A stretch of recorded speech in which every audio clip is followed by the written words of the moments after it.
Pengacara kondang Indonesia Hotman Paris diketahui masih membela supir bus maut yang mengalami kecelakaan di objek wisata Guci Tegal. Diketahui supir bus yang bernama Romiani kini ditetapkan sebagai tersangka dan berada di penjara.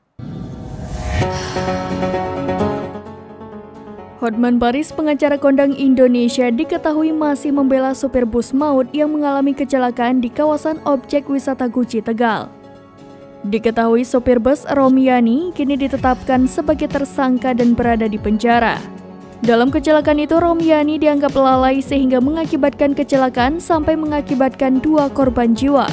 Ditetapkan Romiani sebagai tersangka tersebut menimbulkan pro dan kontra dari masyarakat. Selain Romiani, kenek bus itu juga dijadikan sebagai tersangka. Atas hal tersebut, akhirnya warganet berbondong-bondong men-tag akun Instagram Hotman Paris agar membantu Romiani. Kemudian Hotman Paris melalui akun Instagramnya sedang berusaha membantu Romiani. Terbaru, Hotman Paris juga mengunggah pernyataan Romiani dari balik jeruji besi disertai caption yang menyebut akun Instagram Kapolres Tegal. Dalam postingan tersebut, Hotman Paris juga mengajak masyarakat Indonesia untuk mengirim surat ke Kapolda Jateng dan Kapolda Tegal agar penahanan Romiani ditangguhkan.